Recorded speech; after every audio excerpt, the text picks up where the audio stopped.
Hello YouTubers, I'm Justin and today on Dashandrun, where we're back here looking at Instamatic cameras, and the last one I think I looked at was a Polaroid Instamatic camera, and this time we're back with the Fujifilm ones, and this is the Instamatic Instax Mini EVO.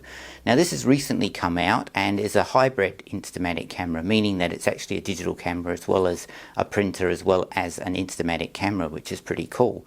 Now basically in this video I'm just going to do an unboxing today, and then I'll follow this video up later on with a full review of this camera once I've got a hang of all the features and everything.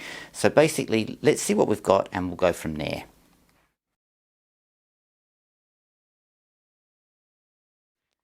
Okay, so the first thing out the box is basically the all-important paperwork. Now you've got a manual, but it is in different languages, but it does give you some operations of operating this camera, and then you've got the usual warranty guide and warning guides, and that's the first thing out the box.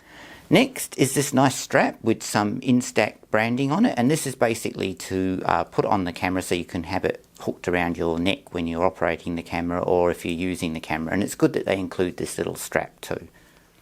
Comes with a USB to micro USB cable, and that's basically to charge the camera because the camera does have an internal battery, and it's good that they've included this, but I mean most people would have a lot of these cables anyway. And finally we've got the camera itself, and boy, this is quite a nice looking camera. It's definitely got a very striking look about it. And I already noticed one feature that's rather different from other Instamatic cameras. It actually has a shoe adapter, which is quite neat for different accessories. Now I said basically at the beginning of this video that this is just an unboxing, and I will follow this up with a proper review looking at all the features and also testing this camera out. So stay tuned for that. But as always, thanks for watching and please subscribe to my channel.